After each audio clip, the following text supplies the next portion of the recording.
Bayangkan Anda lagi lari ya di atas treadmill, Anda naikin kecepatannya, mulai keringatan dong pasti, dan detak jantung Anda berpacu makin kencang. Napas mulai ngos-ngosan ya? Bener banget. Tapi pas Anda lihat ke bawah, Anda sadar kalau sabuk treadmill itu bergerak mundur persis sama cepatnya dengan langkah kaki Anda. Jadi, Anda ngabisin semua energi, waktu, kalori. Tapi secara matematis, Anda nggak bergerak 1 sentimeter pun ke depan. Cuma jalan di tempat ya? Terasa melelahkan tapi nggak kemana-mana? Nah, itu dia. Hari ini kita akan melakukan sesi bedah materi dari tumbukan riset, artikel analitis, dan laporan yang ngebahas sebuah fenomena yang sangat akrab di telinga kita. Rat race, atau perlombaan tikus. Topik yang kadang bikin merinding kalau kita sadar kita ada di dalamnya. Ya, tapi ini bukan sekedar obrolan kosong ya. Kita punya misi di sini. Kita nggak duduk di sini buat ngehakimi atau bikin Anda yang lagi dengerin ini merasa bersalah karena udah kerja keras memeras keringat. Karena kerja keras itu esensial kan? Sangat esensial. Tujuan eksplorasi mendalam kita hari ini tuh buat ngasih Anda sebuah peta. Peta dari, labirin tak kasat mata yang liling kita setiap saat. Mengingat melarikan diri dari sebuah labirin itu mutlak mustahil. Kalau kita bahkan nggak sadar dinding-dindingnya mengurung kita. Oke, mari kita bedah ini. Premis awal yang melompat dari sumber kita ini lumayan menantang persepsi umum loh. Katanya, rat race ini tuh bukan pintu jebakan yang tiba-tiba terbuka di bawah kaki kita. Bukan kayak satu kesalahan finansial fatal yang langsung menghancurkan segalanya ya. Betul. Justru ini tuh destinasi akhir yang kita capai pelan-pelan lewat ribuan pilihan kecil yang ironisnya terasa sangat masuk akal pas kita ambil. Sebuah ilusi kemajuan yang ditopang mekanika psikologis yang sangat terukur. Sumber kita nyebut fondasi pertama dari jebakan ini sebagai adaptasi hedonis. Atau bahasa populernya tuh lifestyle creep, gaya hidup yang merayap. Merayap naik terus ya? Ya, saat pendapatan kita naik, secara biologis kita ini terprogram buat segera menormalkan kemewahan baru tersebut. Pas kaji bagian itu, ada satu analogi yang terus muter di kepala saya. Kenaikan pendapatan ini rasanya persis kayak kita upgrade smartphone ke model paling flagship. Wah, gimana tuh maksudnya? Lebih tajam, prosesornya lebih cepat, memori jauh lebih besar. Tapi anehnya, versi baru ini justru nguras baterai jauh lebih tepat dari HP lama Anda yang sederhana itu. Anda mikir punya kapasitas daya lebih, padahal di penghujung hari, Anda jauh lebih cepat kehabisan tenaga. Itu analogi yang sangat presisi buat ngebedah masalah utamanya. Apalagi kalau kita lihat apa yang sebenarnya nguras baterai itu. Background apps, ya? Tepat. Di HP baru Anda, banyak aplikasi latar belakang yang terus nyala diam-diam nyedot daya. Di kehidupan nyata, ini adalah biaya-biaya operasional baru yang ngikutin gaya hidup. Biaya perawatan mobil yang lebih mewah? Iya, atau premi asuransi rumah yang lebih besar, pajak properti, atau hal sesepele standar tempat makan siang yang ikutan naik. Dan ada alasan neurokimia yang kuat kenapa kita terus nambah aplikasi-aplikasi ini. Tunggu, jadi kelenjar di otak kita sendiri yang ngarahin kita masuk ke jebakan ini? Secara harfiah, iya. Literatur kita jelasin detail gimana dopamin memanipulasi ini. Saat Anda capai target finansial, katakanlah beli mobil mewah pertama atau pindah apartemen bagus, otak ngelepasin dopamin masif. Euforia luar biasa dong rasanya. Pasti, tapi otak manusia kan berevolusi buat efisiensi dan kelangsungan hidup, bukan buat kepuasan permanen. Seiring waktu, reseptor dopamin ini ngalamin down regulation. Dia beradaptasi. Jadi otak ngelepasin lebih sedikit bahan kimia bahagia buat hadiah yang sama. Bener banget. Apartemen mewah itu perlahan-lahan nggak lagi memicu kegembiraan. Dia cuma bermutasi jadi standar minimum baru Anda. Ketiadaan fasilitas itu yang justru sekarang bakal memicu stres. Ini bikin batas bawah yang disebut sebagai new normal. Oh wow, jadi fitur canggih dari HP baru itu kehilangan istimewanya cuma dalam hitungan bulan. Terus berubah jadi syarat mutlak yang harus kita pertahankan mati-matian. Tepat sekali. Pernah nggak sih buat Anda yang lagi dengerin dapat promosi atau bonus besar yang udah ditargetin bertahun-tahun, tapi anehnya 6 bulan kemudian pas ngecek saldo tabungan, angkanya kayak nggak kemana-mana? Seolah menguap begitu aja ya. Bener, uang ekstra itu diserap seutuhnya oleh si new normal tadi. Dan yang lebih menarik lagi, pas kita dihadapkan pada situasi buat nurunin gaya hidup ke level sebelumnya, otak kita nggak memproses itu sebagai penyesuaian anggaran yang logis. Terus diproses sebagai apa dong? Secara evolusioner, nurunin standar hidup itu memicu sirkuit saraf yang sama dengan rasa sakit fisik atau ancaman eksistensial. Otak ngebunyiin alarm bahaya. Jadi kita ngerasa nggak punya opsi lain selain terus lari lebih cepat di atas roda putar tadi. Cuma buat nopang new normal yang biayanya makin bengkak. Betul. Kalau gitu, mari kita dorong premis ini lebih jauh. Kalau otak kita secara biologis emang beradaptasi sama hal yang nyaman, berarti fenomena rat race ini murni salah kita dong. Karena kita rakus sama barang mewah. Atau ada kekuatan dari luar yang manasin mesin ini. Nah, dokumen sosiologis, kita ngarahin lensa untuk ngejawab itu. Sebagai manusia, kita mewarisi perangkat keras komunal dari nenek moyang kita. Insting suku, maksudnya? Betul, tribe. Di masa berburu dan meramu, kelangsungan hidup fisik kita bergantung mutlak sama status kita di dalam suku. Kalau Anda di dasar hierarki, Anda nggak dapat makanan dan perlindungan. Masuk akal. Yang menarik di sini adalah, di era modern, insting primitif buat ngamanin status ini dipersenjatai secara brutal sama infrastruktur budaya konsumen. Tekanan sosial ya, biar selalu terlihat berhasil, apalagi di depan keluarga, kolega, atau di etalase media sosial kita. Media sosial itu kan arena gladiator nonstop buat sinyal status ini. Literatur kita merumuskan dinamikanya tajam banget. Intinya, jutaan orang beli barang yang sebenarnya nggak mereka butuhin, pakai uang utangan yang belum mereka hasilin, semata-mata buat bikin terkesan orang-orang yang bahkan nggak mereka sukai. Beli mobil sport atau liburan eksotis itu cuma jadi peluru visual ya, buat ngamanin posisi di suku modern kita. Sangat akurat. Tapi tunggu sebentar, saya harus ngasih sanggahan di titik ini. Silakan. Nyalahin dorongan konsumtif dangkal atau hasrat pamer di medsos itu kayaknya terlalu nyederhanain realitas di lapangan deh. Banyak loh orang yang kerja dari pagi sampai larut malam bukan karena pengen beli sepatu desainer atau mobil Eropa. Iya, betul. Mereka meras keringat murni karena bayar biaya sewa rumah dan asuransi kesehatan aja udah nguras gaji tanpa sisa. Bukannya biaya hidup emang lagi mencekik kelas pekerja secara struktural. Sanggahan yang sangat krusial. Dan literatur ekonomi makro kita punya segmen khusus yang mengonfirmasi observasi Anda. Ini bukan cuma soal kelemahan psikologis individu yang gila belanja. Ada tekanan sistemik yang sangat masif. Gimana data komparatifnya? Sejak era 70-an, ada pergeseran struktural. Biaya pilar-pilar kehidupan kelas menengah, perumahan, pendidikan tinggi, kesehatan, itu ngalamin inflasi yang meroket tajam. Jauh ninggalin kurva pertumbuhan upah real pekerja. Artinya mesin ekonomi ini sendiri yang mendevaluasi tenaga kita. Betul. Walaupun Anda ini petapa yang nggak pernah beli kopi mahal atau langganan streaming, Anda tetap dipaksa kerja eksponensial lebih keras dari generasi orang tua kita. Cuma buat dapat kebutuhan dasar yang sama persis. Itu mah definisi harfiah dari berlari hanya untuk tetap di tempat. Dan buat nambal selisih gaji yang stagnan sama biaya hidup yang tak terkendali ini, sistem nyodorin solusi yang sebenarnya adalah racun finansial. Utang? Iya, utang. KPR puluhan tahun, pinjaman mahasiswa yang numpuk sebelum orangnya dapat kerja, sampai kartu kredit buat nutupin krisis medis. Sumber kita merangkum ini pakai frasa yang sangat gelap, layanan wajib kepada kreditur. Layanan wajib kepada kreditur. Gila, itu kelam banget kedengerannya. Jadi tiap pagi kita keluar rumah itu bukan buat bangun keamanan masa depan kita sendiri dong. Sayangnya bukan. Finansial kita di muka ke bank.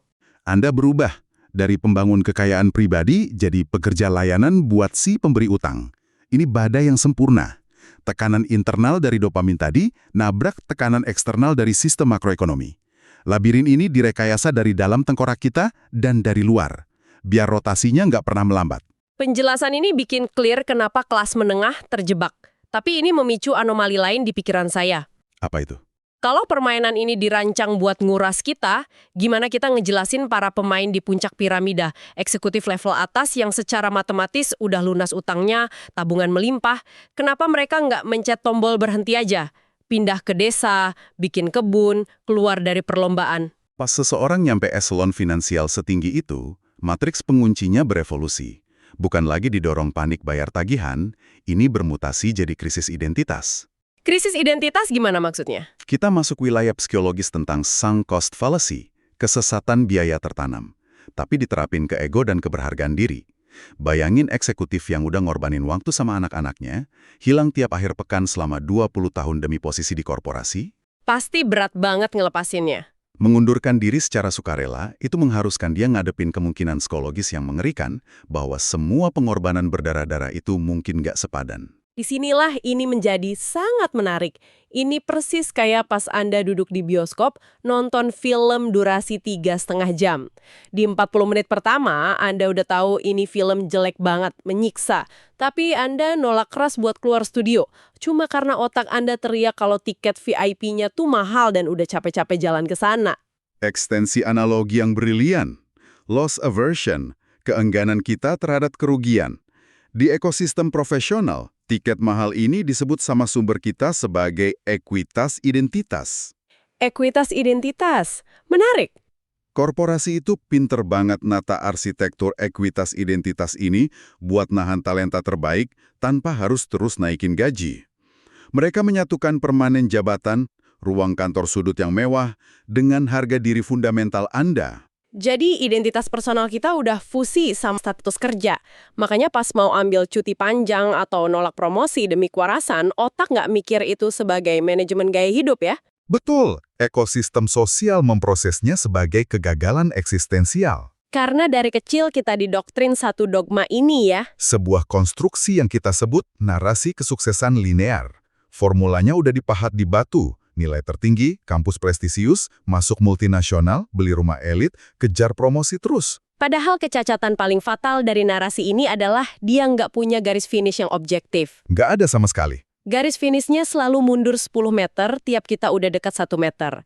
Nggak bakal ada wasit yang niup fluid terus bilang, "Selamat, Anda memenangkan kehidupan. Silakan istirahat." Karena emang dikonfigurasi buat berlangsung tanpa batas waktu. Berhentinya tuh seringkali karena intervensi biologis. Pas tubuh atau mental pekerjanya kolaps karena burnout. Ada kutipan tajam banget dari William Sloane Coffin di riset kita soal ini. Oh iya, yang ngebongkar ilusi ini ya, gimana bunyinya? Beliau bilang gini, masalah sentral dengan perlombaan tikus adalah, bahkan seandainya Anda memenangkan perlombaannya, di akhir hari, Anda tetaplah seekor tikus. Wah, itu kutipan yang brutal tapi akurat banget. Biarpun Anda juara 1, ya Anda tetap makhluk yang keringetan di roda putar. Bedanya, roda putar Anda sekarang terbuat dari emas murni aja. Betul, kandang emas. Nah, setelah ngebedah kompleksitas labirin ini, dari dopamin, insting validasi suku, inflasi, sampai jebakan identitas. Pertanyaan jutaan dolarnya sekarang gimana cara kita matiin treadmill ini? Gimana kita keluar tanpa ngebakar stabilitas hidup yang udah dibangun? Jika kita hubungkan ini dengan gambaran besarnya, meretas jalan keluar itu nggak akan pernah selesai cuma dengan nyuntikin lebih banyak uang tunai ke anggaran Anda. Karena balik ke lifestyle creep tadi ya. Iya, uang lebih banyak cuma ngelumasi roda biar muter lebih kenceng. Semua taktik di dokumen kita mengerucut pada satu pergeseran filosofis radikal. Anda harus mendefinisikan ulang parameter dari konsep cukup. Cukup. Kata yang sederhana tapi kayaknya dibenci banget sama sistem ekonomi kita. Sangat dibenci, karena sistem ini dirancang buat membasmi kata itu. Strateginya gini, pancang batas atas gaya hidup secara absolut.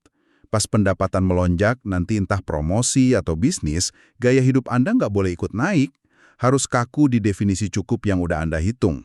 Terus selisih uangnya dikemanain? Margin selisih itulah persenjataan utamanya. Jangan dibeliin barang konsumen. Gunakan uang itu untuk membeli balik otonomi Anda. Membeli kebebasan, ya? Ini masuk ke metodologi teknis dari sumber kita, ngebalik arah arus kas dari kewajiban menuju akumulasi aset. Tepat. Lingkungan luar kan nyuruh kita numpuk liabilitas raksasa berlabel simbol status.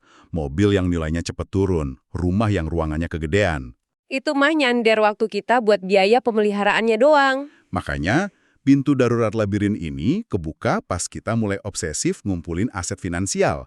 Entitas yang bisa ngasilin valuasi tanpa kita harus nukar otot dan jam kerja aktif. Portofolio investasi, hak kekayaan intelektual, bisnis yang jalan mandiri. Pas imbal hasil aset ini nyentuh angka cukup kita tadi, belenggu layanan wajib kepada kreditur langsung hancur ya. Hancur berkeping-keping. Anda merebut kembali kedaulatan atas kalender Anda. Dan riset kita juga nyorot satu taktik manipulasi ruang yang sangat praktis. Namanya geo-arbitrage. Wah, geo-arbitrage. Ini salah satu konsep paling memukau dari semua tumpukan riset ini sih. Kita ngehetas inflasi pakai geografi. Bisa Anda visualisasikan buat pendengar kita? Boleh. Jadi bayangin Anda punya keahlian yang dibayar standar metropolitan. Misal gaji Jakarta Pusat. Atau bahkan dapat dolar dari kerja remote. Tapi alih-alih ngebakar gaji itu buat apartemen dan gaya hidup di tengah kota yang mencekik, Anda pindah fisik ke desa asri di Bali atau kota kecil di mana biaya rumah dan pangannya jauh lebih rasional. Lewat manuver itu, efisiensi ekonominya masif banget. Tanpa harus kerja 1 jam ekstra, daya beli kekayaan Anda melonjak ratusan persen. Nah, pas digabungin sama minimalisme alias memboikot pembelian demi gengsi sosial, geoarbitrage ini jadi jalan pintas yang sangat efektif buat ngelucutin inflasi gaya hidup tadi. Sangat praktis dan langsung terasa dampaknya.